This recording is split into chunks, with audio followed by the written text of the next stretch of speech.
So good morning, everybody. Now we are going to move on into talking about the segment of this course where we speak about organic chemistry. And in chapter 11, we have an introduction to organic chemistry, and we are going to start learning about organic chemistry, functional groups, and reactions. Let's get started. So first thing, let's just establish what is an organic compound. And as you can see, an organic compound is a compound made from carbon. Carbon is going to be that atom that we are going to be focusing in. Organic compounds can also contain other nonmetals, including hydrogen, oxygen, sulfur, nitrogen, phosphorus, and even halogens. But that's pretty much when it comes to all the atoms that we are talking about in this subject. Again, because carbon is a nonmetal and is going to be, combining with other nonmetals in organic compounds, what we see mostly is covalent bonds. Now, if we compared organic compounds to salts, in other words, ionic compounds, they have low melting points and low boiling points. Now, organic compounds are flammable and they can undergo combustion. And later in this chapter, we're going to be learning about the whole process of combustion. Many organic compounds, okay, the majority of them, to be honest with you guys, are not going to be soluble in water. So understand that whenever there is an organic compound that is soluble in water, I will give you parameters in order to understand what actually makes them be soluble in water. But the majority of organic compounds are insoluble in water. There are some examples of things that are soluble in water. Now, that means that when we know that there is a particular molecule that is insoluble in water, most likely is non-polar. So as you can imagine, there is a large group of organic compounds that is going to be non-polar overall. Now, where do we find organic compounds? Literally everywhere. As you guys can see in the last bullet point and the image that we have on the corner of the slide, many of the things that we have around us, including paper, nail polish, gasoline, shampoo, plastics, perfume, all of them are actually organic compounds because these are compounds that have carbon. So as long as it has carbon, it's considered an organic compound. Now, when it comes to the chemical formulas, when we write organic compounds, understand that carbon is the first element that you see, then hydrogen, then other elements. So that's why in the past, for example, when we were talking about in chapter 7 about aspirin, I told you that aspirin is going to be C and then H and then O. That's because whenever we write the chemical formulas of organic compounds, we always start with that carbon. Now, it is important to note that now in this chapter, we are going to learn how to represent molecules in different ways, okay? So when it comes to structural representations of organic molecules, understand that there are several, but I will specify which ones are the most common that you will see, okay? So as you can see, there's several ways to represent them. The first one is the molecular formula, which you guys have learned before that this is the chemical formula for a molecule, okay? And the chemical formula just tells us how many atoms we have of each.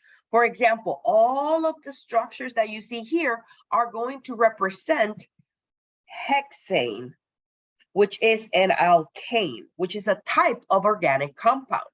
Now, we're going to graduate from the molecular formula because when it comes to organic chemistry, we are going to focus on structure.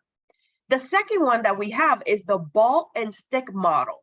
What you guys saw previously just as examples when I was just looking at structures, and understand that this ball and stick model is actually a 3D representation of the molecule, in which when we focus on what is actually illustrating, because this molecule hexane has 6 carbons, the carbon atoms are these black balls. These are the 6 carbons. And then the 14 hydrogens are going to be those white balls, okay? In molecular modeling for organic chemistry, these are the colors that are already assigned to the atoms, okay? So for example, oxygen is red, and then halogens are green. These are just colors that have been already predetermined for the different atoms.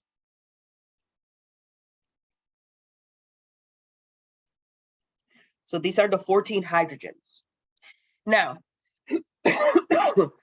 we can see that this 3D representation of this hexane molecule looks like is zigzagging in a way, where you have the first CH3 in the bottom, and then you see the bond going up for that CH2, down for the other CH2, up for the other CH2, down for the other CH2, and up for the last CH3.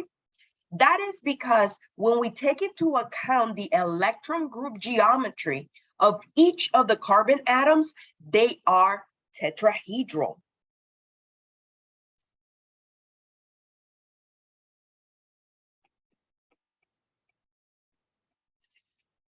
So all the carbon atoms are tetrahedral.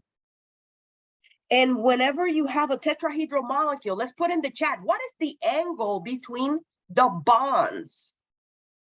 What is the angle between the bonds in a tetrahedral molecule?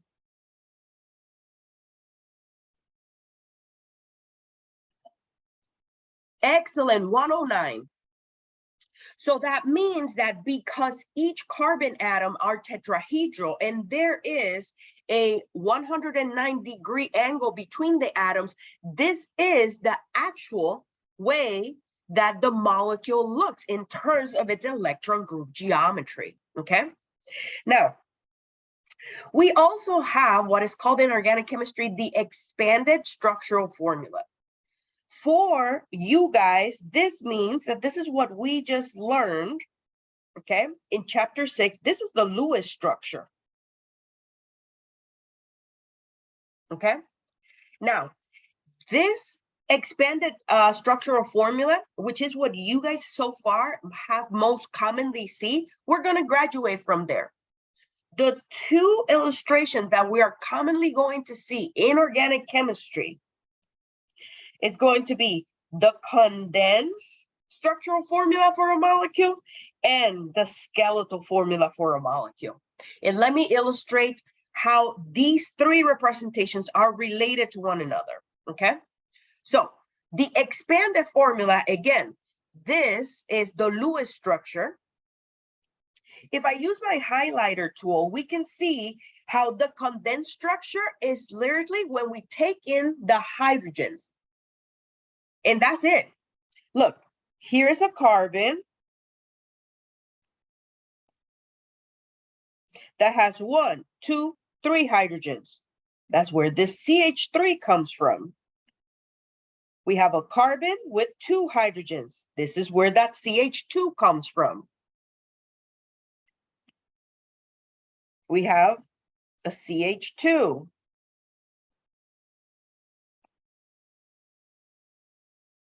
We have another CH2.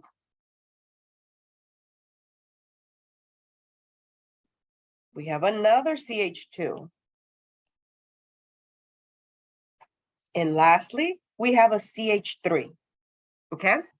So as you can see, the Lewis structure to the condensed structure is just that now we're writing the carbons and the hydrogens. And we're putting them all together, how they are bonded in the Lewis structure. Understand that whenever we are writing the condensed structural formula for an atom, let's always remember, and let me put it in all caps, carbon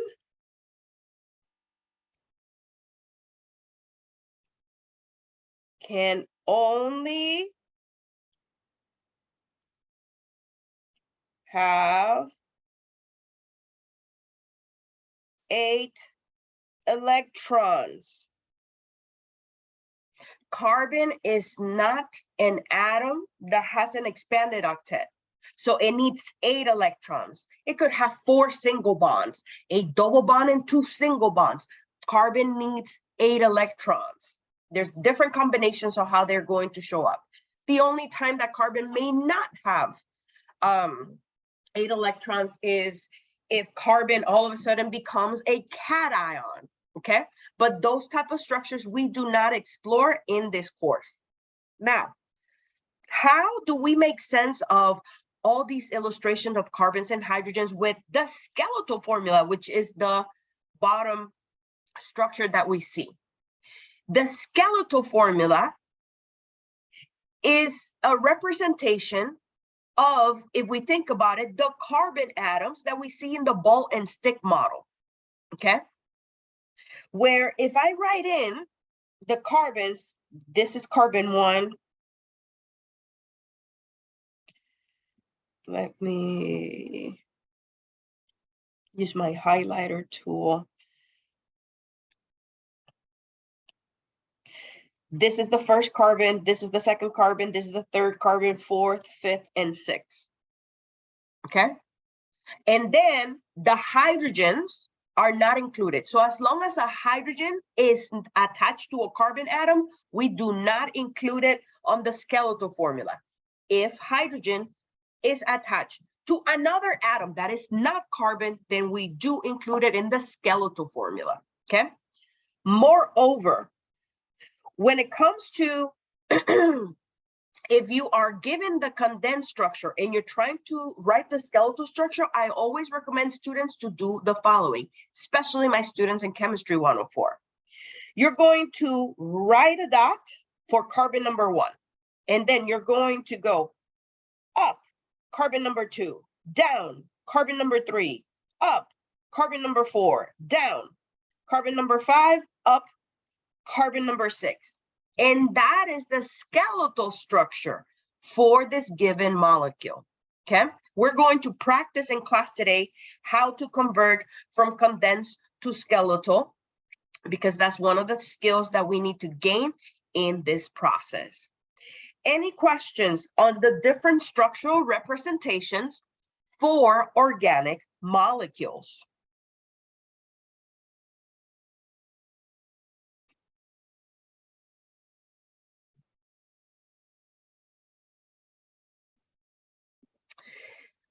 Then let's move on. Give me a moment.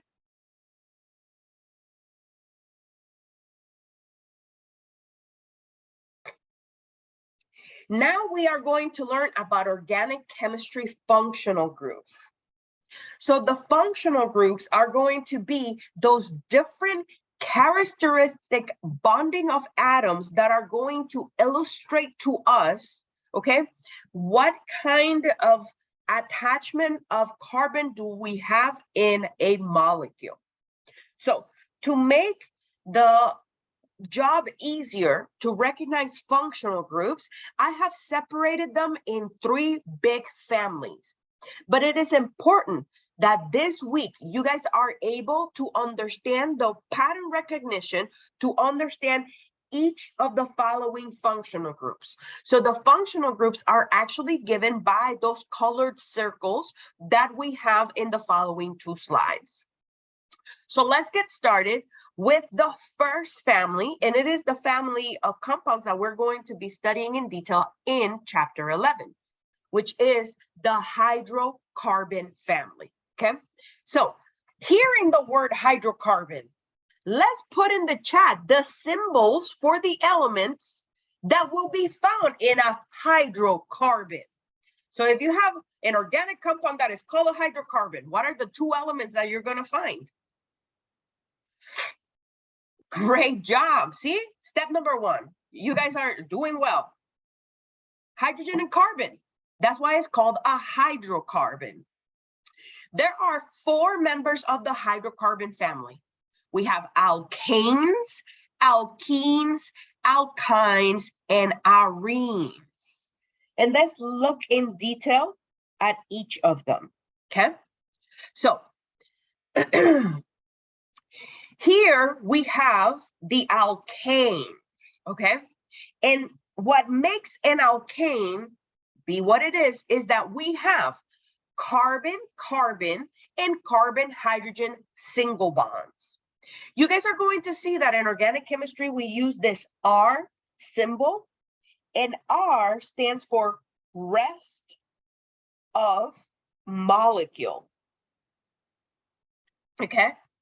Because what we're trying to represent is that you can have more atoms after it, but in an alkane, it must be that we have more carbon-carbon and carbon-hydrogen single bonds, okay?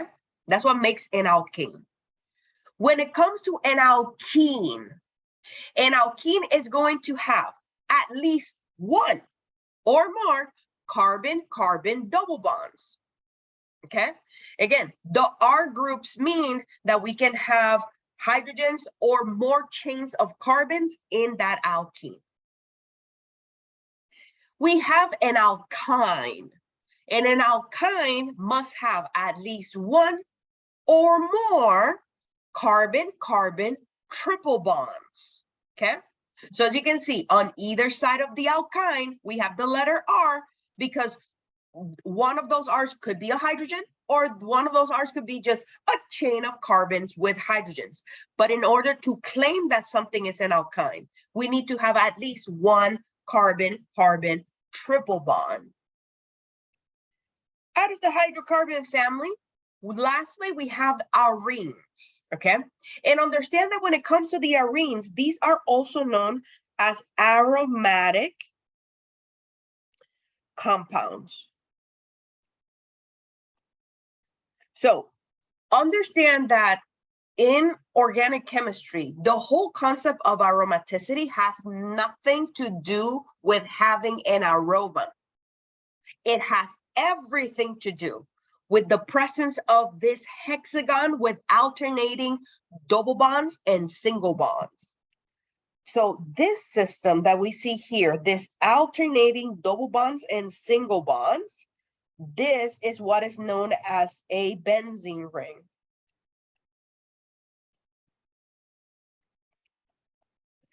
And as long as you have that benzene ring, that means that that constitutes that functional group as an arene, okay?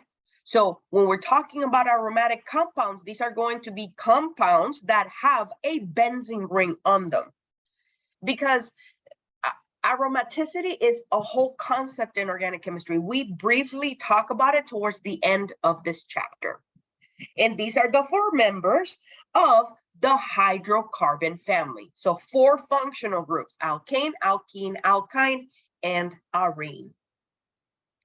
Let's move on to the heteroatomic functional groups. So the reason why we call them heteroatomics is because our carbon atom is going to be bonded to atoms other than carbon, okay? First, we have an alcohol. And remember, R is the rest of the molecule. So if you have so R, in the case of an alcohol, is going to be a carbon chain. So the rest of the molecule, let me just fix this. So R is rest of molecule. But in the case of an alcohol, this is a carbon chain. And if it's a carbon chain, that carbon chain is going to have hydrogen to complete the octet of that carbon. So whenever you see a carbon atom bonded to 3 things, and one of those things is an OH, that is what is an alcohol, okay? The next member is an ether.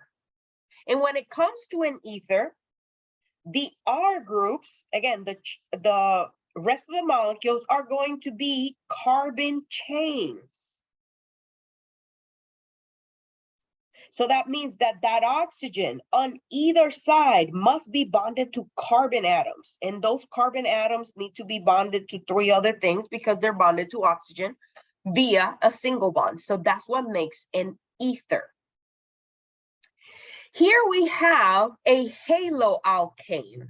So if you have a carbon chain that only has carbon, carbon, and carbon hydrogen single bonds, but one of the carbon atoms in the system is bonded to a halogen. So X is going to be one of the members of group 7A, meaning halogens. Remember, my halogens are going to be fluorine, chlorine, bromine, and iodine, okay? So as long as I have a carbon-carbon single bond, and out of those, one of the carbons, okay, is bonded to a halogen, that is known as a haloalkane. Instead of calling them haloalkane, sometimes you also have this called an alkyl halide. It's just a similar word to describe those type of compounds. Next, we have an amine, okay? And when it comes to amines, that R group has to be a carbon chain. Because if that R group was hydrogen, what compound would I make? If the R group in an amine is a hydrogen, what compound would I make? Let's put the chemical formula in the chat. So if R was a hydrogen, what would be the chemical formula of that? Great job, Daniela. Exactly, NH3. So you know what, you guys? Amines are actually derivatives of ammonia. And we're going to learn about them in chapter 14. But for now, your carbon atom with whatever is attached to, so if I have a carbon atom that has 3 different things attached to it, and I have a nitrogen, and then I have hydrogens attached to it, then understand that it's called an amine. If I have a carbon chain,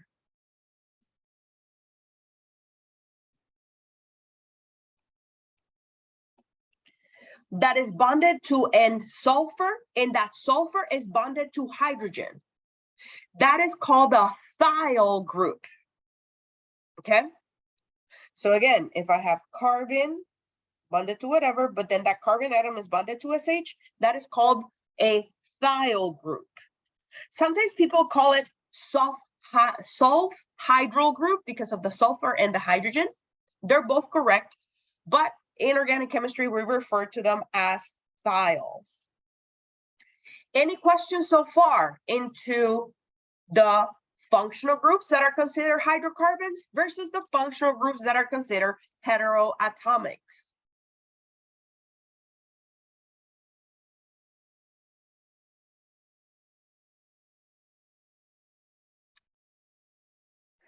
The last family of functional groups are the functional groups that contain carbonyl group in them, okay? So a carbonyl group is where we have a carbon double bonded with oxygen. That's what a carbonyl group is. And you can see we have 5 members of that family.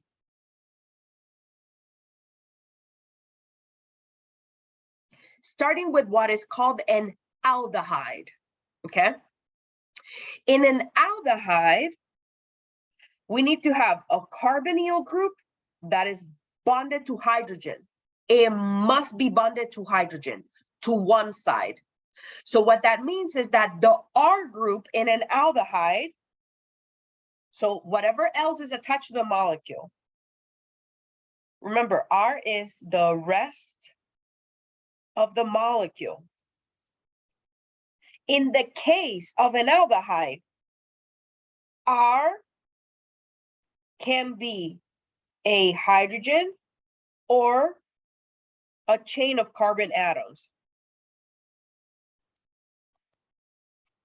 It will still remain to be an aldehyde.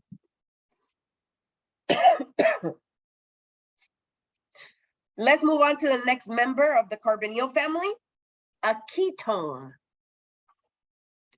When it comes to a ketone, you need to have a carbonyl group, that C double bond O that I highlighted in the middle, but the R groups must be carbon chains.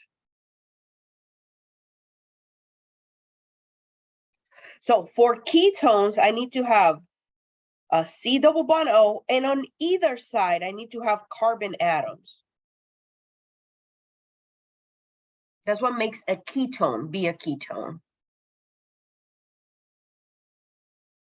Let's move on to the next one, which is a carboxylic acid, okay? A carboxylic acid is going to be a carbonyl group that to one side is bonded to OH. So as long as you have that in your molecule, that's considered a carboxylic acid. In a carboxylic acid, the R group, okay, can be hydrogen or carbon chains. And again, as long as we have a C double bond O, OH, that is considered a carboxylic acid. So this is why it's important that you guys memorize the functional group. So you look at it and you're like, oh, let me look at the attachment of atoms. Okay, it makes sense. That is called a carboxylic acid or ketone, aldehyde, alkyl halide, so on and so forth. Let's move on to the last two members of the carbonyl family, starting with an ester. Okay, esters is when we have a C double bond O, single bonded to oxygen, and I'm going to put a little symbol that we call prime in organic chemistry to differentiate between the R group that is bonded to the carbonyl to the R group that is bonded to the single bond oxygen. So the R group that is bonded to the carbonyl, that can be hydrogen or carbon chains.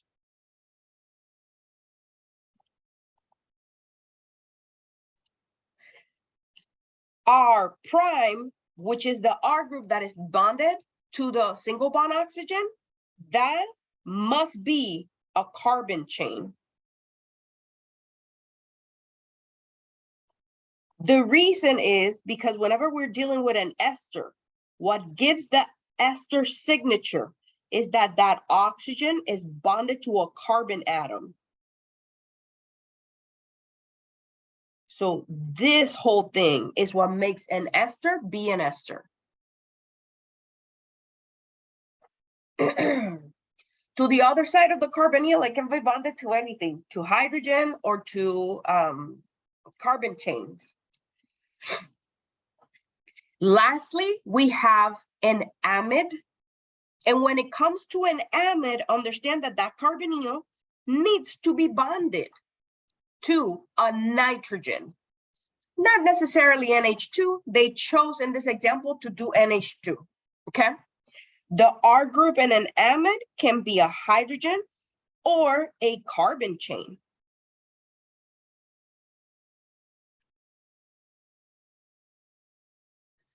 So as I was mentioning, having a C double bond O bonded to something, but on the other side, having a nitrogen, it doesn't need to be NH2. As long as you have that nitrogen, you guys, let me use a different color for this.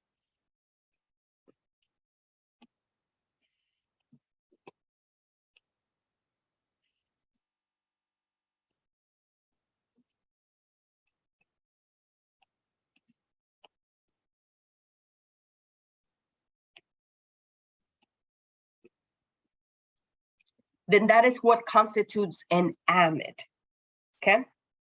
Any questions about the functional groups that contain a carbonyl group?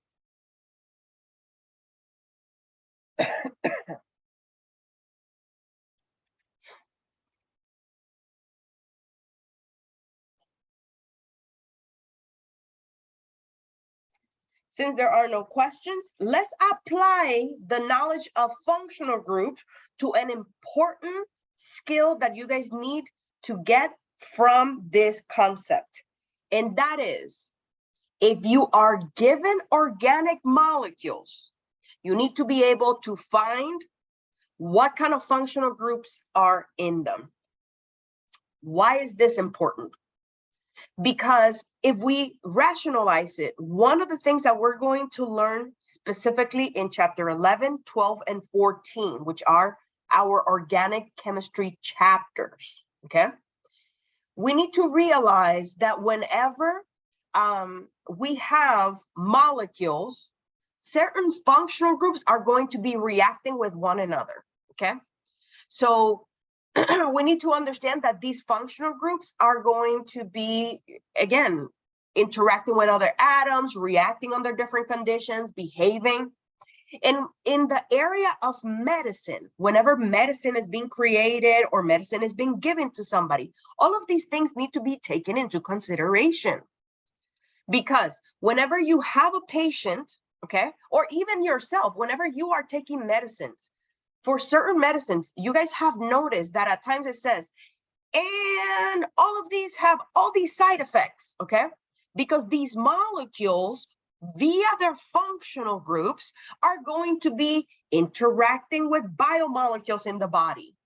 It's going to be interacting with acids and bases that we have in our stomach. Well, actually, mostly acids. And that is going to give those molecules different properties, okay? So, for example, have you ever wondered why is it that some medicine, it says like, must be taken with food, okay? It's not because they feel like you should eat something when you take it. It's because, again, the functional groups that are in it, you put it in the acidic environment of the stomach, then all of a sudden you're creating molecules that are going to irritate your stomach. So when you put food with it, sometimes it helps the absorption, but also those molecules that you're putting, again, because it is part of the medication, having food helps them be in that chemical environment, okay? So you guys can see here that we have different illustrations. I don't have all the carbon atoms that are present in the molecules, but I gave you guys actually the names of the molecules that we have here. Let's start with the one that is on the top left corner, which is acetaminophen, okay? So whenever you are maybe having fever, or, unfortunately you had to have surgery, or you broke something, you may be told to take acetaminophen. This is the molecule of acetaminophen, okay? Now, we see here that there's some atoms that are illustrated. We see the OH, we see the NH, we see the double bond oxygen. I'm going to include the carbons now, because this is a molecule that we can see that it has skeletal aspects to it. And I'm going to include the carbons so you guys see where they are. So every time we have a vertex in a skeletal structure, that's where a carbon atom is. So there's one here, there's one here, there's one here, one here, one here, one here, and one here. Put a 1 in the chat if it makes sense that the carbons that I placed there. Now, all of the hydrogens are not illustrated, you guys, but I'm going to place them there. So if we look around, the carbon atom that is holding the OH in the hexagon that has alternating double bonds and single bonds, this one doesn't get a hydrogen because it already has 1, 2, 3, 4 bonds.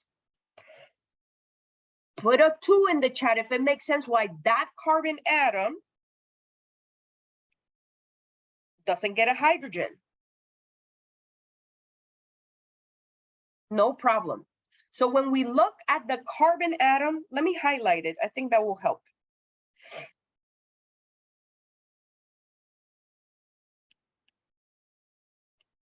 When we look at this carbon atom,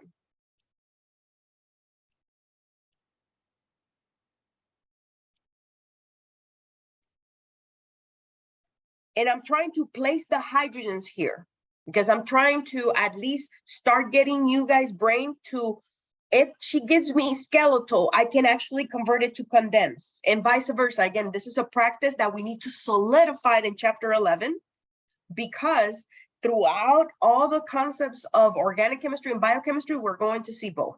So that carbon that I highlighted has 1, 2, 3, 4 bonds. So writing a hydrogen attached directly to that will not be correct because it already has 4 bonds. Let's look at this carbon that I'm highlighting in green.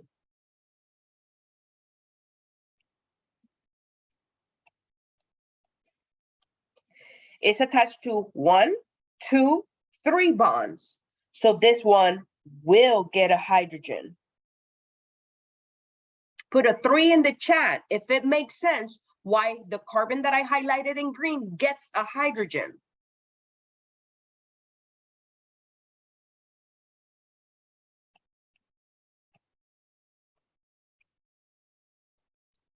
How many hydrogens do I need to place on the carbon that I highlighted in yellow? Great job, you guys. Exactly. It will get only 1. For those students that are not seeing what we're seeing, let me explain it to you. The carbon that I highlighted in yellow is bonded to 1, 2, 3 bonds. To complete its octet, then I'm writing a hydrogen. The reason why I'm highlighting and I'm adding the hydrogens is because I'm illustrating to you guys how we can convert from a skeletal molecule to a condensed molecule, okay? Or in this case, because I'm just writing the bonds out for the hydrogens, technically is an expanded formula, but again, we're just getting used to viewing organic molecules. How many hydrogens would this carbon atom that I highlighted in purple get? How many hydrogens? Great job, you guys, none.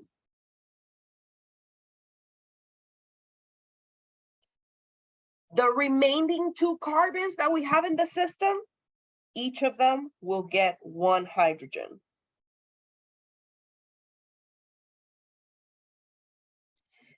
The carbon that is double bonded with oxygen, how many hydrogens will it get?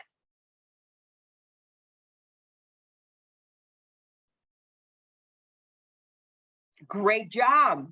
None. It already has 4 bonds, okay? Any questions going from skeletal to condense? Again, I showed you guys how to do this because some students need to see the atoms whenever they're studying organic chemistry. Other students can handle looking at molecules in skeletal form and they don't need to write in the carbons. Now, let's go back to the task that we have here. We need to identify, so let me just erase the highlighted atoms. We need to identify the functional groups that we have here.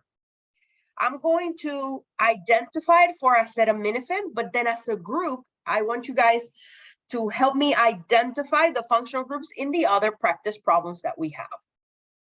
The first one that I'm going to highlight is going to be when I have a carbon atom bonded to OH. When I have a carbon atom bonded to OH, what is that functional group that is called? Look at the previous 2 slides. A carbon atom bonded to OH. Great, that is called an alcohol. Awesome job in the chat. What about if I have a hexagon with alternating double bonds and single bonds? What is that called? Great job. That is called an arene. Sometimes it is called benzene ring. Okay, both answers are correct, right? Benzene or arene. Now, there's one more functional group here. Let me just show you guys in terms of how do we look at it. We have a C double bond O. Okay. Now, this C double bond O to one side is bonded to nitrogen. The minute that you have that bond to nitrogen, that establishes its functional group, even if the other side has a carbon. So a C double bond O that is bonded to nitrogen, and nitrogen is bonded to other things on one side. What is that called? Great job, Gia. Yes, this is called an amide. Okay, so again, molecules have functional groups because in organic chemistry, that's how we look at molecules, by identifying their functional groups. Let's go over this one. This is vanillin. Vanillin is actually the molecule that the body recognizes in your senses, identified as vanilla. Okay. So remember, when molecules, this is why organic chemistry, I think, is so powerful and is such a beautiful subject, because when our body recognizes these flavors, these smells, even this medication, or whenever you're consuming food because it is nutritious to your body, or even if you're eating junk food, right? Your body senses it at the level of molecules. Okay, so whenever you put that delicious vanilla ice cream, for those of you that yesterday had some peach cobbler or some pie with ice cream, oh my God, that is so good. Anybody had pie with ice cream? That's my favorite combo. Anybody? Oh, people didn't have any? Oh, so good, right? Pie with ice cream. Doesn't matter if it's apple pie, cherry pie, something with ice cream. Whew, so good. No, somebody got food poisoning. That's so, maybe it was the grease. I don't know. Was it the grease? Because they're pretty greasy at the, food at the fair. Then you don't know when they change the oil too. But I hope you feel better. Oh, cinnamon apples. Wait. Okay, Adeline, send me the recipe.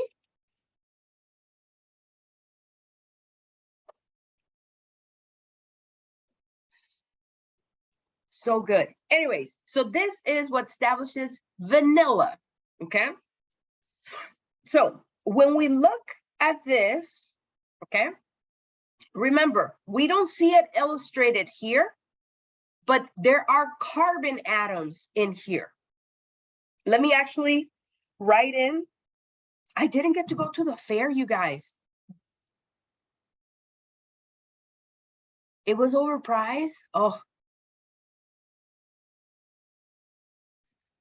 No, I didn't get to go to the fair this year. I didn't take my son either. Next year. Wow, I'm telling you, inflation, even hitting us at the fair. Okay, let's go back and talk about the structure of vanillin. So first, I'm going to incorporate the carbon atoms that live here. There's one right here. There's one right here, one right here, one right here, one right here, one right here, one right here. This one has a hydrogen. This one has a hydrogen. This one has a hydrogen. Okay. So similarly to what we did before, here we have a functional group, a carbon attached to OH. What is that called?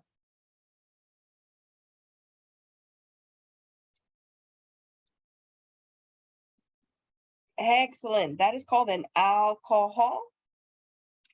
What about if we have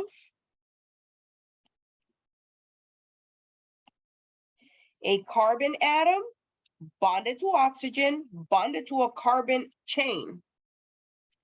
Carbon bonded to oxygen, bonded to carbon. What is that called? Great, that is an ether.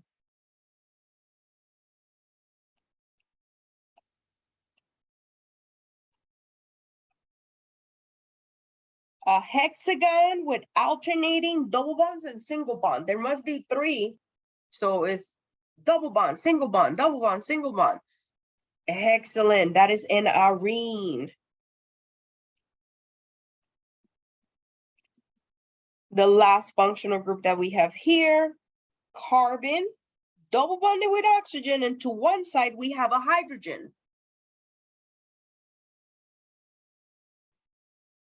Great. This is an aldehyde. There's a question in the chat. The CH must be placed there, correct? Since carbon must be bonded to the others. Yes. So what I'm illustrating to you guys now is that every time we look at a molecule, and again, this is the first time you guys are seeing organic chemistry. Whenever we have a skeletal molecule, it's not that it doesn't have carbons. The carbons there are not specifically written, okay? And the hydrogens that are bonded to carbon, sometimes will be written, sometimes they will not be written, especially like at the aldehyde, okay? Sometimes it depends on the structure, especially because these were not generated by me. I just took the molecules from the internet for aldehyde. Sometimes you will see the hydrogen, sometimes you will not, but I want you guys to have conscious about, hey, if I don't see carbon atoms, they're living there, because since they are in a skeletal molecule, at the vertices, we always have a carbon. And those carbons are attached to hydrogen. If they're attached to another atom, the skeletal structure will show me those other atoms. So that's why you see an OH, because carbon is attached to something other than hydrogen, we illustrate them.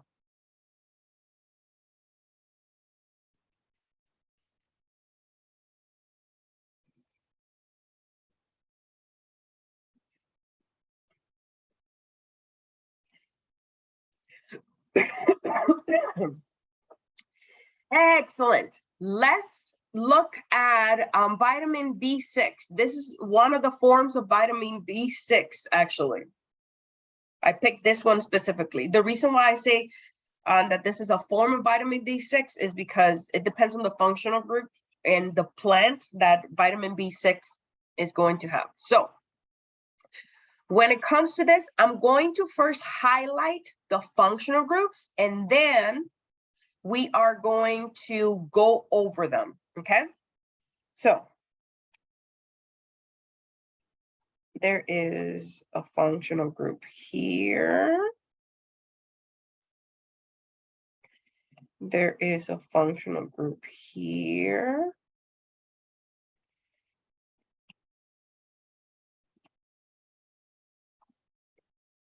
There is a functional group here.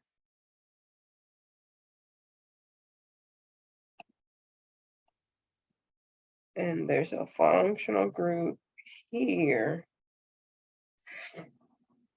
Let me include the carbons and hydrogens.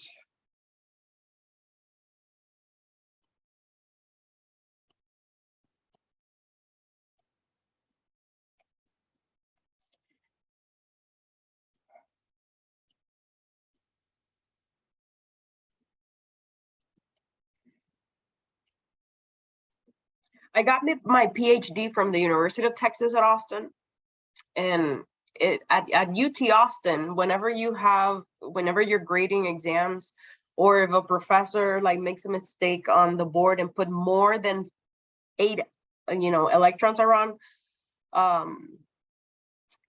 carbon, they call it a Texas carbon, because since in Texas everything is bigger. So one of the things when I started graduate school is that they always say, like, watch out for Texas carbons. And I'm like, huh? They're like, yeah, if you put more than 8 electrons.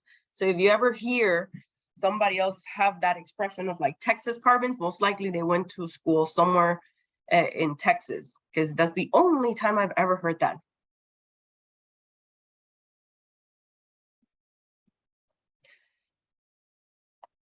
There's a question in the chat. about that ether.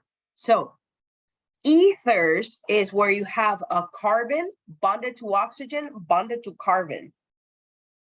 If I go back into the functional groups, look at the ether. Oxygen bonded to carbon, bonded to carbon. An ester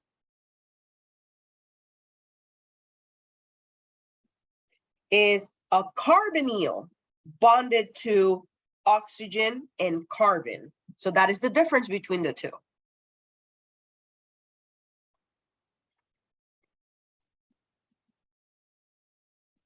So for an ester, you need to have a C double bond O. You need to have the carbonyl. And then that carbonyl is bonded, single bonded to oxygen, and that oxygen is single bonded to carbon.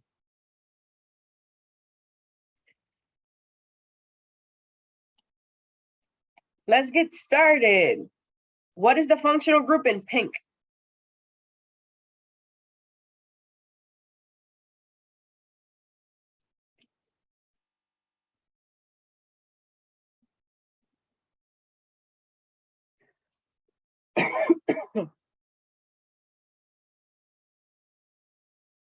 Excellent, that is an aldehyde.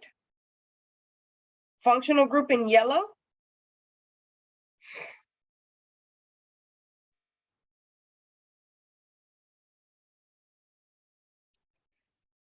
Excellent. Functional group in blue?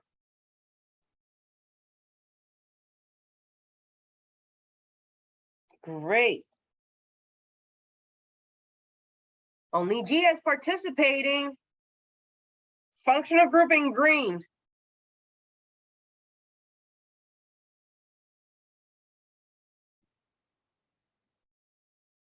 It is not an arene. That nitrogen gives it away. Nitrogen bonded to carbon chains is not an amide. Thank you, Giselle. This is an amine.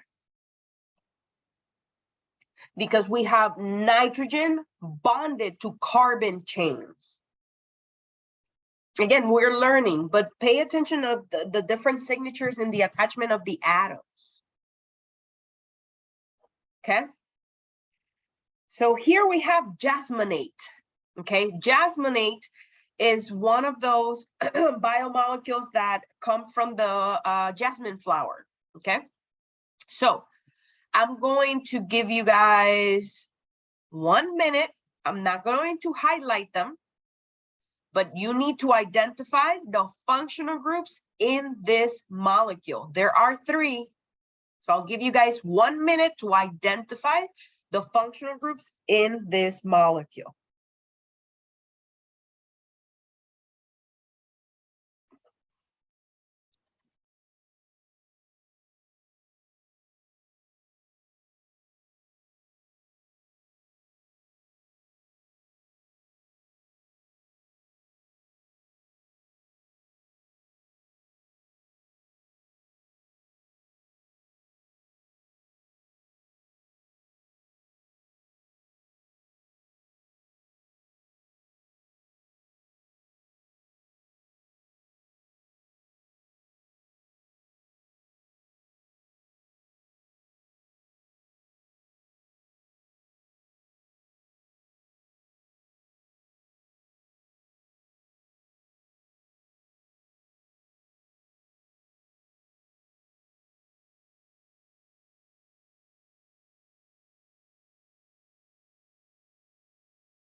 Okay, let's put them on the chat. What functional groups have you guys identified in this molecule? So once you put the name, I will look it up in the molecule. What are the functional groups in jasminate?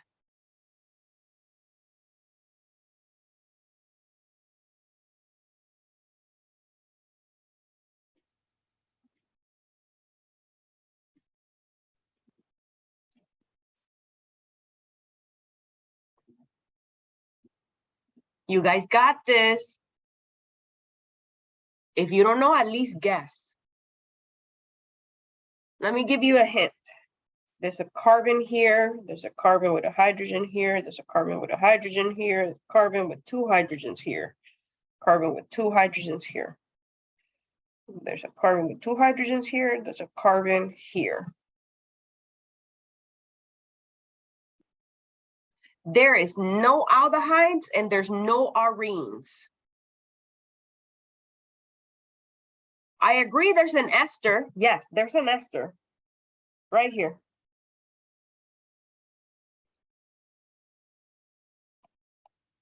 That's your ester. That's a great point. Alkanes, we typically don't identify them when it comes to big molecules, because as we're going to learn today in class, alkanes in the context of larger molecules, they become what are called substituents. So you should never select an answer that says alkanes when you are identifying functional groups.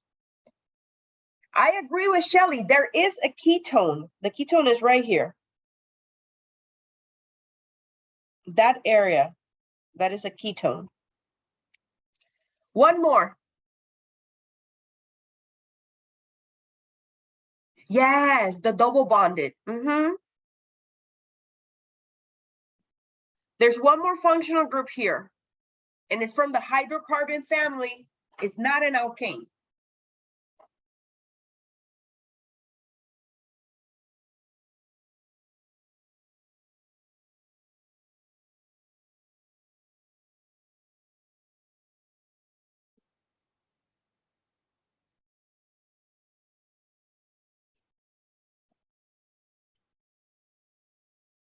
I will show you in a few moments how I label them. Thank you, Alexa. Yes, there's an alkene right here.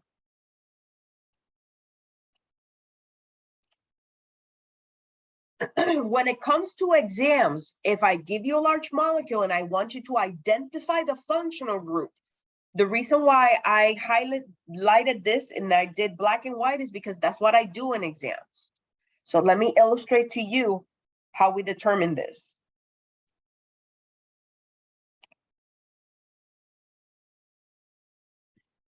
A carbon double bonded with oxygen, carbon, carbon, that's what makes a ketone.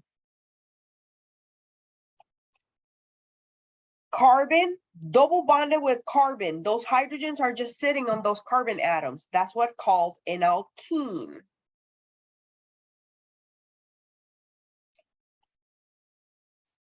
Carbonyl, to one side you're bonded to oxygen and then to carbon, and then carbon is going to be attached to other atoms. That's what makes an ester.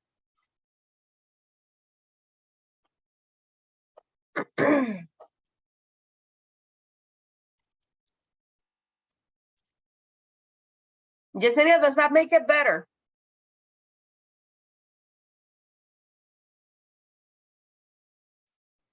In the in-class worksheet, you guys have more practice to identify the functional groups, okay?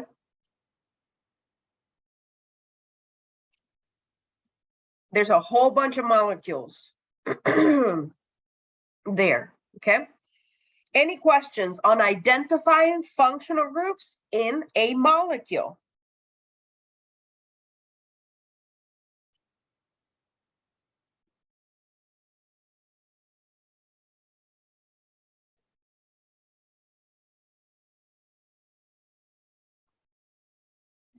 So the first functional group family that we're going to talk about, and it will be our focus in chapter 11, is going to be the hydrocarbon family. And as I introduced to you guys a few moments ago, in the hydrocarbon family, we have alkanes, alkenes, alkynes, and arenes. And we're going to talk about them in that order. starting with alkanes. The first thing that I want to introduce to you guys are the properties of alkanes, okay? So alkanes, we know specifically, they are non-polar, okay? It doesn't matter the length of them. All alkanes are non-polar, okay? So when it comes to alkanes, because they're non-polar, they are insoluble in water, okay? And remember, alkanes are going to have carbon, carbon, and carbon, hydrogen, single bonds. That's what makes an alkane. Now, since they're less than water, and we find them in crude oil, you can see in this image, this is an image of an oil spill in the ocean. The alkanes that are present in the crude oil will not mix in the water, and they will float, forming, okay, that thin layer on the surface of the water, okay? So you can see that the properties that we have talked about in previous chapters, whenever we talk about the properties of these functional groups, specifically in this case alkanes, those concepts keep on coming back. One of the things that we're going to see later in this chapter is how alkanes are actually flammable in air. And for example, this weekend, if you were grilling and use a propane gas, you were using an alkane to fire up your grill, okay? Because propane is actually an alkane. So when you mix that propane gas with the oxygen in the air, that's what gave the flame to the grill, okay? Now, when it comes to alkanes, understand that alkanes have a general formula. And that general formula is CnH2n plus 2. That's pretty much the math that we see here. And this is just a reference. Whenever it comes exam time in organic chemistry, which this exam is actually next week, there is always a question in the exam of like, which of the following chemical formulas is for an alkane, an alkene, an alkyne? So how do you know that you're dealing with an alkane? If whenever you put a particular value as N, it will equal this general formula. For example, if I say N equals 3, that means that is C3H2 times 3 plus 2. So that means that C3H8 refers to an alkane, okay? N can be any number from 1 to whatever you want in life, 20, okay? It could be anything larger than 1, but it needs to be at least 1. That's how we utilize the general formula for it. Understand that in alkanes, we're going to have a continuous chain of carbon atoms, okay? Alkanes are also known as saturated hydrocarbons because they contain the maximum number of hydrogen atoms that you can have in these carbon species, okay? In table 11.2, you have the names for the first 10 straight chain alkanes. The main thing that you guys need to understand from this table, which is going to come in handy for the next chapters that we're going to talk about organic chemistry, are going to be, depending on the number of atoms, let me highlight it, that'll be easier. What is the prefix that we utilize, okay? This you need to know for exam 3.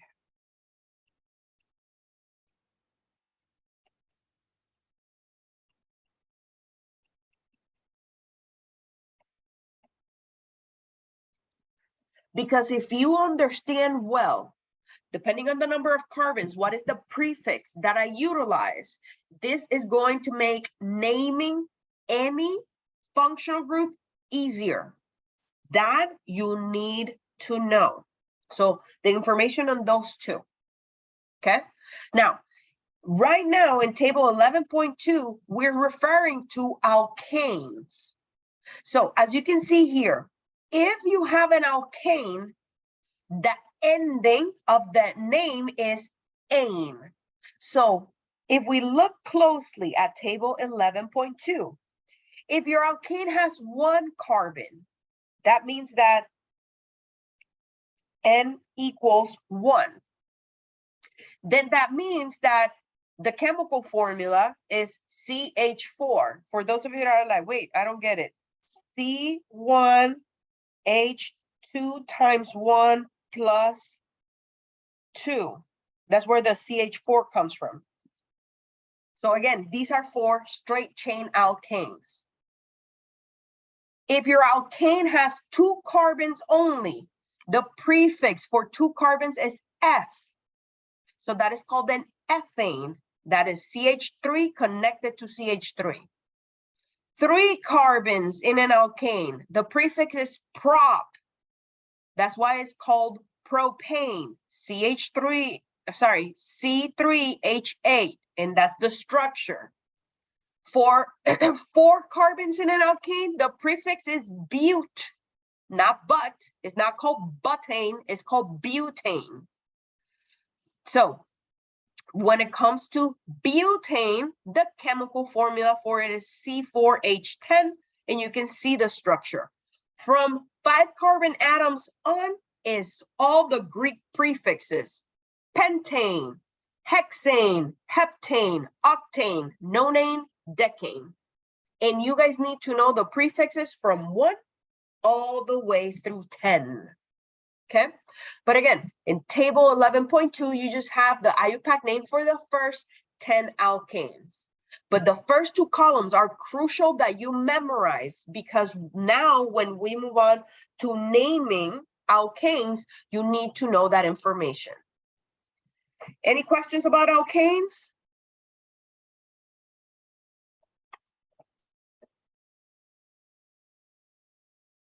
Now let's learn how to name alkanes that are going to have different flavors, starting with alkanes with substituents.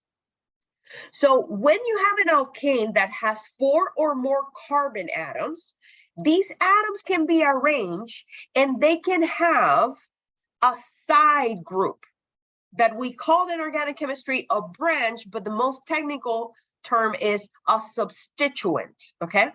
So that's going to be, what is the branch, standing outside of what we call the parent chain, okay? Or the functional group chain, but most of the time we call it the parent chain, okay?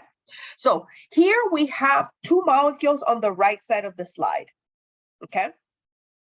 If I look at the chemical formula for them, the molecule on the top is C4H10. The molecule on the bottom is C4H10. So this is why we're graduating from writing the chemical formula, because it gives us no insight into the attachment of the atoms. That's why we're moving on to understanding, specifically, condensed formulas, and we will see also skeletal formulas. So you can see on the left side, the ball and stick model for each of those 2 molecules, but you can see the condensed structure for them on the right. So C4H10, if you put it in a straight, okay, chain, what is the name of that alkane on the top? Again, from table 11.2, what is the name of the alkane on the top? Great. Thank you, Gia. This is butane. Okay. But even though the molecule on the bottom has the same chemical formula, that is not butane, you guys. That is a different molecule. So in this molecule, we need to identify what is going to be the parent chain, the longest continuous chain of carbon. Okay. And it happens to be this. That means that in this molecule, I have a substituent or a branch. And in this case, it's going to be this CH3 molecule. So every time we have a group sticking out of that parent chain, that's what a substituent is, okay? And now when we proceed to learn how to name them, we're going to see how this whole system has a set of rules. So you can see from table 11.5, which you need to know 11.5 for the exam.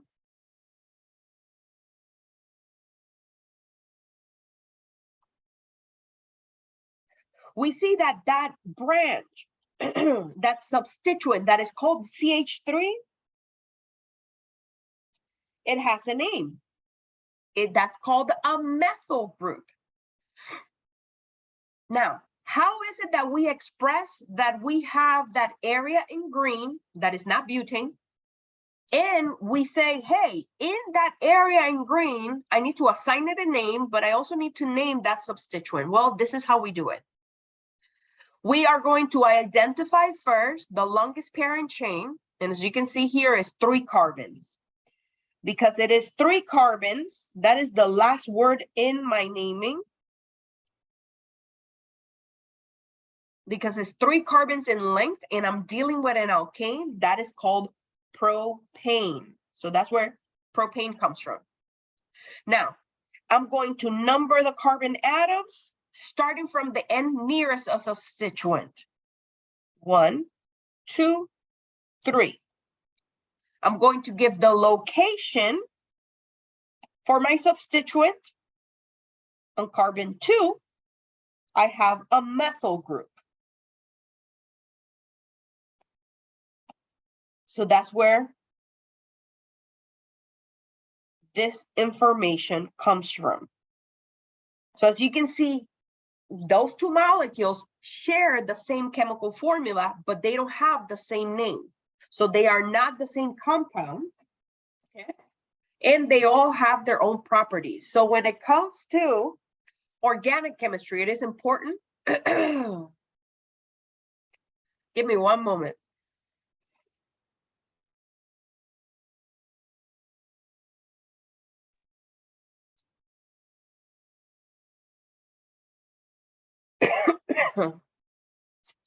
There's a question in the chat, when do we use isopropyl? Remember that these are branches, meaning these substituents are going to be sticking out of the longest carbon chain.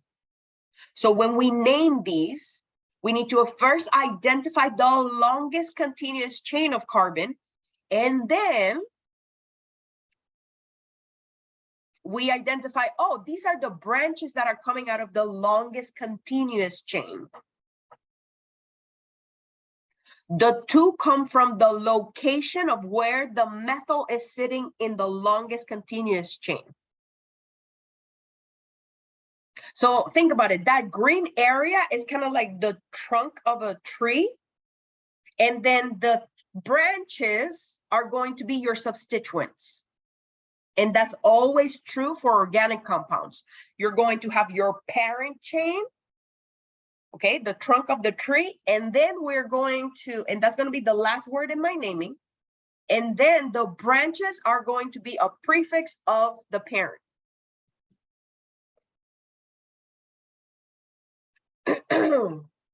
So, going over the different branches that we can have, as you can see here in the example, we have a methyl. But if your branch has 2 carbon atoms, that is called an ethyl group. If your branch has 3 carbon atoms in a row, that is called propyl. If your branch has 3 carbons, but you're holding the branch by the middle, that's what an isopropyl group is. We're going to see them in structures, and that's going to start making sense when we see them in structures. We can also have branches that are halogens, and that's where the alkyl halides come from. So if you have a halo alkane, that means that one of your branches is actually a halogen, which could be fluorine, chlorine, bromine, or iodine. And the name for bromine, chlorine, fluorine, chlorine, bromine, or iodine is fluoro, chloro, bromo, or iodo. Okay? So let's go at least through the rules before I send you guys on break for how to name organic compounds, in this case, alkanes with one substituent, okay? As you can see, so the difference between propyl and isopropyl is that in propyl, you're holding the molecule by one of the CH, see how it's CH2, CH2, CH3? So the attachment is here. If you have 3 carbons in a row, but you're holding the molecule through the middle, that's what isopropyl is. Again, we're going to see them in examples, in structures, so you guys can adapt your eyes into, oh, okay, that is a propyl, or that is an ethyl, that is a methyl. The halogens are the easiest to identify just because they are atoms that are not carbon and hydrogen. But the first 4, we're going to see them in application, okay? So let's go through the examples. So we can see here, step number 1, when I'm dealing with an alkane with one substituent, I need to find my longest chain of carbon atoms, okay? In any direction. That's why we're going to practice, practice, practice when it comes to this. So one of the common mistakes that I see students doing when it comes to organic chemistry is that they always want to say, Dr. Luz, when I do this, I just say, oh, these are my longest carbon chain. And in this molecule, it is. This is my longest carbon chain. In this molecule, it is. But there's going to be instances, as we're going to see in the practice problem, that your longest carbon chain may not be from left to right, left to right. It's just that we tend to write left to right. So that's why we always think that it is. But no, understand that this, for those of you that like puzzles, organic chemistry may be your jam, okay? Again, the molecules that I showed you guys are not going to be very complex, but understand that we need to find the longest chain of carbon atoms that we have here, okay? So then we're going to number the carbon atoms starting from the end that is nearest a substituent. So on the molecule of the top, am I starting from the CH3 on the left or the CH3 on the right? I need to start numbering my carbons from the end that is nearest the substituent. Excellent. That's another common mistake, that people just want to find the longest carbon chain and number left to right. No, we have to do it in any direction.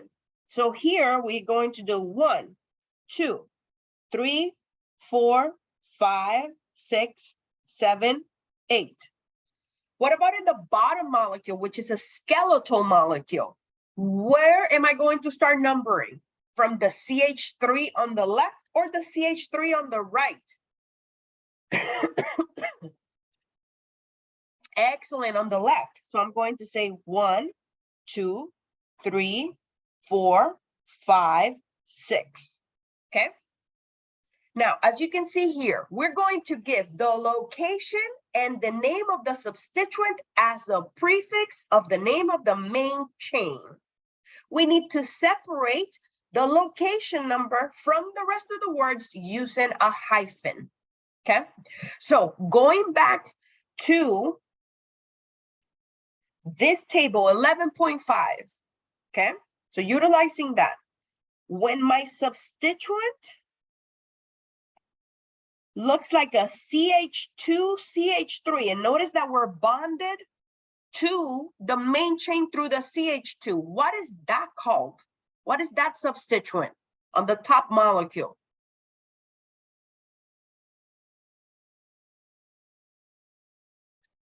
a CH2. Excellent. Thank you, Daniela. That is called an ethyl group. The substituent that I have here is a chlorine. What is the word that we use to signify that we have chlorine as a substituent? What is the word that we use? Great. Chloro. Okay, so when we're building the name, we're going to say, what is the location of my substituent and what is its name? So here we have at carbon 3, an ethyl group. Okay. Then I'm going to put the name of the parent. How do I know to put the name of the parent? The prefixes that I showed you guys a few moments ago. There's 8. So I know that that's oct. And this is an alkane. Octane. So this is 3-ethyl octane. Let's look at the bottom one. At carbon 2, I have a chloro group. I have 6 carbons in a row, and I'm talking about an alkane. So my parent chain is going to be hexane.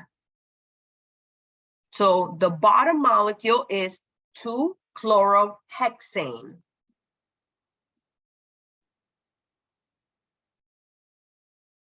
Put a 1 in the chat if you want to practice before break. Put a 2 in the chat if you want to go on break before we go to practice.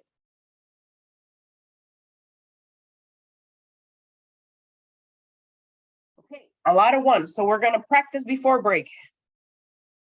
So here we have the following molecules. Okay.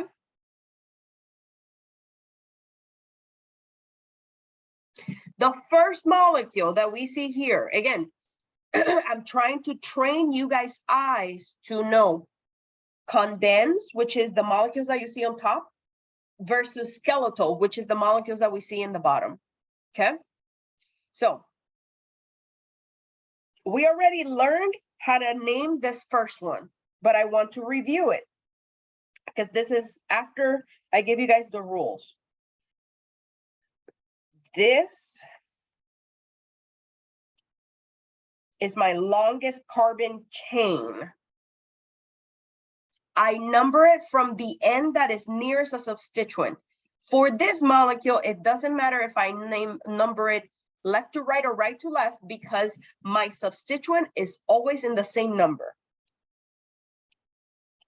So if I do 1, 2, or 3 versus 1, 2, and 3, you notice that the substituent is in the same number. So for this molecule, it doesn't matter which way you number it. Let's just keep the numbering in the top. So again, on carbon 2, I have a methyl group. And my parent chain is 3 carbons in length. And since it's an alkane, it's called propane.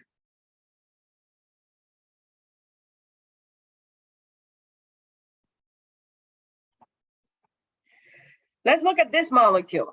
How many carbons in the longest continuous chain? How many carbons? I agree with Gia. I agree with Marisol.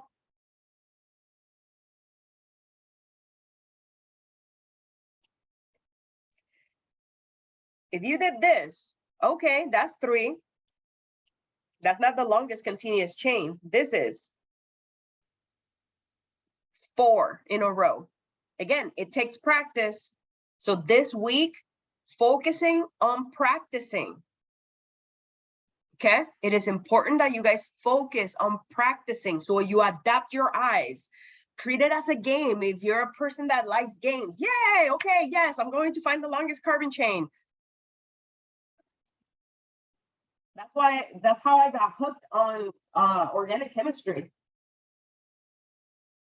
I was like, ooh, I can play games and I understand these molecules that have to do with the human body. Great. Okay. So 4 carbons in a row is the longest carbon chain. Okay. So when I'm numbering this longest carbon chain, then I have to determine, do I number it bottom going up or up going bottom? I need to do it from the end that is nearest the substituent. So I go up, down, or down, up. Exactly. We start from top and then we go down. So this is 1, 2, 3, 4. For those students that are like, I didn't get what you were talking about, Dr. Luz. If I would have numbered this 1, 2, 3, 4. The problem with the blue numbering is that I'm starting from the end that is not nearest the substituent. That's why that is not okay. The end that is nearest the substituent is going in the red arrangement. Okay? So here we have one substituent. At position 2, what is the name of that substituent? Again, anything that is outside that highlighted parent. And even when I was in undergrad, and for me, I took organic chemistry, we are to 23 years ago was the first time I saw organic chemistry in my life. I still do it like this when I was a student. Great job, exactly. This is called a methyl. My parent chain, which is what I always highlight, the parent chain, because anything outside of my parent chain is a branch. Great. So when it comes to the parent chain, there's 4 carbons. So bute, because it's an alkane, butane.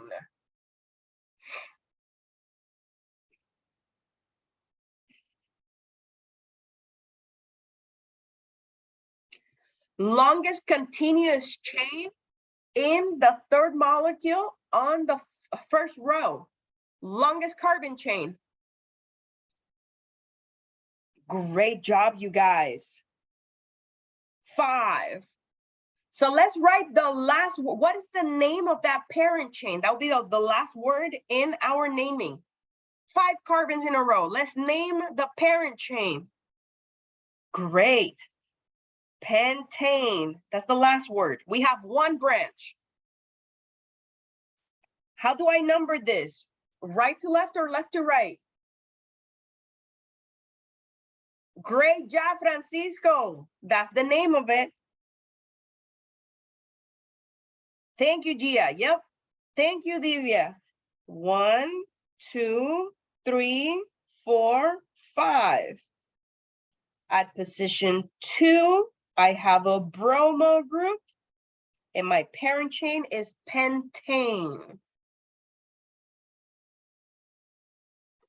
Let's go to skeletal. Again, when it comes to skeletal formulas, you guys, let me include them. Let me use a different color. So I have a carbon here, a carbon here, a carbon here, here, here, here, here, here, here, here. Okay. How do I know how many hydrogens each carbon gets? Depending on how many lines are connected to carbon. So starting from the carbon on the left, see how this carbon is only connected to 1 bond? That means that it gets 3 hydrogens. Okay. See how this carbon is connected to 2 bonds? Then it needs 2 hydrogens. How many hydrogens does the one that I underline need? How many hydrogens? Great, this is a CH2. What about this one? Excellent, another CH2. What about this one? That one gets 1. Great job. So again, for those students that are like, I cannot stand those skeletal structures, then change it to condense.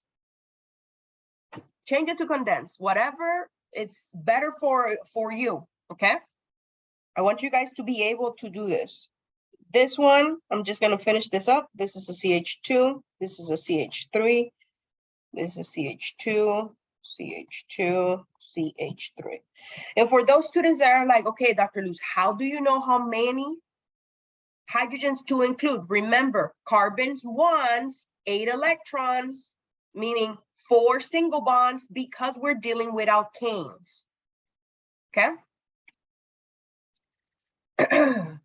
So for this one, what is the longest continuous chain of carbons? How many carbons?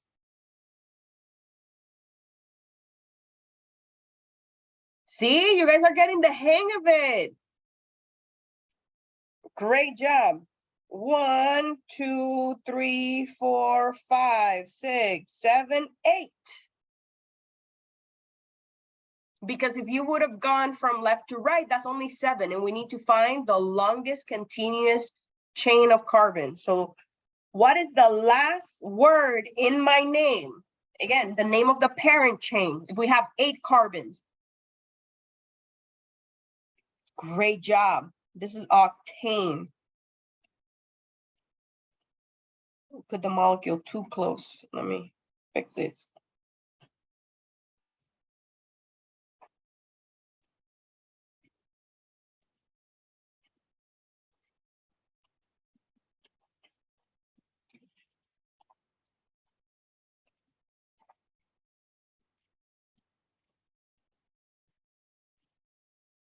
So octane. Now, how do I number?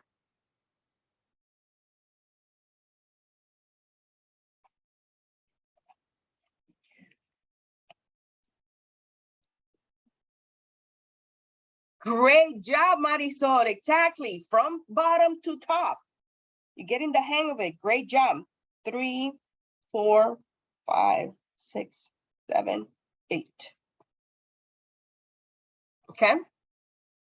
So on carbon 4, what is the name of my substituent? Excellent. Understand that all of this is one word. As you guys are going to see for lab 9, when it comes to this, you guys are going to be dealing with a drop menu when you guys are building these words, okay? That's how you deal with it in exams and also in the lab Canvas quiz. In lab 9, you're gonna have a drop menu in which you come up with the name and then you will have a drop menu for your molecules. So you guys get practice. What is the name of the molecule next to our 4-ethyl octane? Oh, you guys got this. What is the name of that molecule with the bromine? Anyone? Great job, Gia. Exactly. This is 2-bromobutane. Look, 1 carbon, 2 carbons, 3 carbons, 4 carbons. And we have bromine on carbon 2.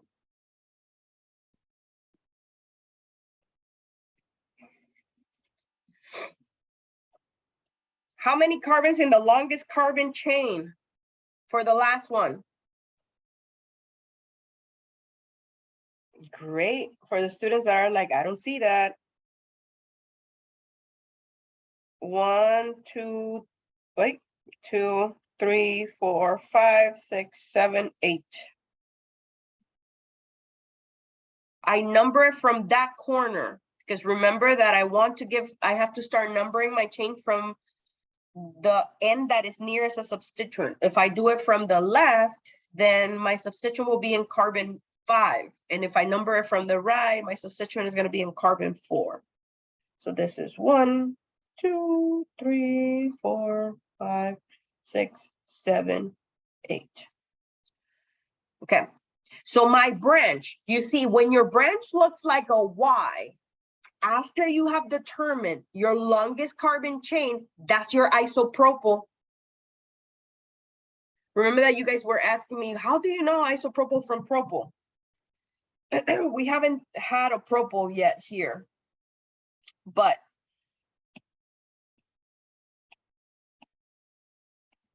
this is a CH3 bonded to a CH, bonded to a CH3. So it actually looks like a Y. Great job, Francisco. That's the name. Let me write it in. 4-isopropyl octane.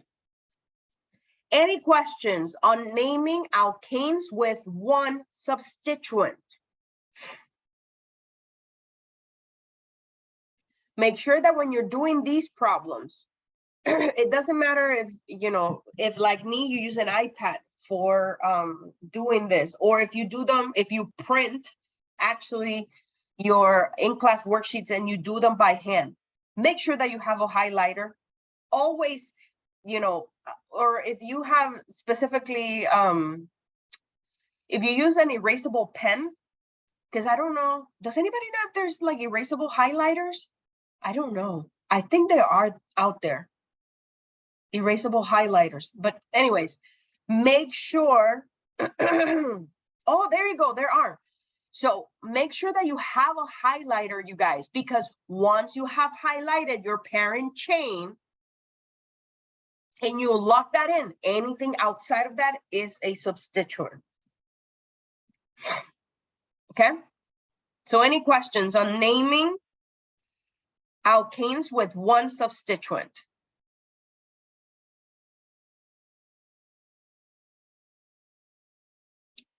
Since there are no questions, let's go on break